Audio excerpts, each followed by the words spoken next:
США и Израиль начали войну против Ирана. Акыркы bir ay içinde İran менен Америка ортосундагы жаңжал дүйнөлүк экономикага олуттуу таасирин тийгизе баштады. Айрыкча мунай, бензин жана азык-түлүк баалары кескин өсүп, көптөгөн өлкөлөрдө инфляция күчөдү. Перс булугундагы өлкөлөрдө мунай өндүрүү кескин азайып, дүйнөлүк рынокто нефт тартыштыры жаралчыдат. Эң чоң өзгөрүү Америкада байкалууда. Бул өлкөдө күйүүчү майдын баасы акыркы 4 жылдагы эң жогорку көрсөткүчкө жетти. Bir ay içinde эле $2,9 $4 чейин өсүп, башкача айтканда $1 ашык же болжол менен 37%га кымбаттады. Айрым штаттарда, мисалы Калифорнияда бензиндин баасы $5,8 чейин жетти. Вашингтон штатында $5,3 жана Гавайиде $5,5 чапчыды. Война на Ближнем Востоке грозит ударить по ценам на продукты в Европе. Европа өлкөлөрүндө да баалар кескин өскөнү байкалууда. Мисалы Германияда бензиндин баасы орточо $0,4 $0,6 чейин кымбаттап, литри $2 жакындады. Францияда жана Италияда да ушуга окшош өсүш байкалууда.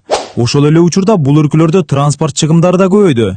Айталы Германия жана Францияда жүк ташуу чыгымы bir рейске $200-500 чейин көбөйдү. Кыска аралыктагы жеткирүүлөрдө ар бир заказга $5-15 чейин кошулса, узак аралыкка $100-300 чейин өсүү байкалууда.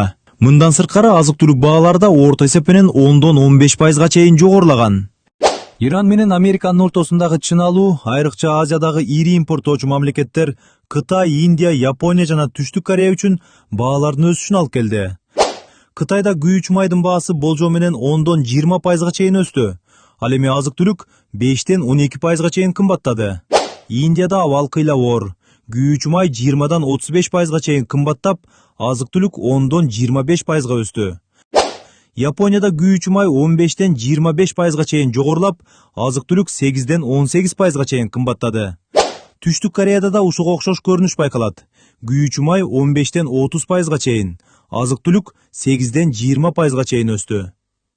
Жаңжал Борбор Азия өлкөлөрүнө да экономикалык жактан сокку урду. Мисалы Өзбекстанда бензин 7,4%га кымбаттаган.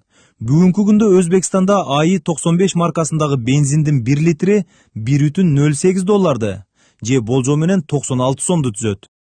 Борбор Азия согушка түз катышпаган менен дүйнөлүк рыноктогу өзгөрүүлөр аркылуу экономикалык басымды сезүүдө. Жыйынтыктап айтканда, Иран менен Америка ортосундагы согуш глобалдык экономикага олуттуу таасирин берип, мунай баасынын өсүшү аркылуу дээрлик бардык өлкөлөрдө жашоо наркынын кымбатташына алып келүүдө. Эгерде бул жаңжал узакка созулса, баалар мындан ары дагы өсүп, дүйнөлүк экономикалык абал дагы да татаалдашы толук ыктымал дешет адистер.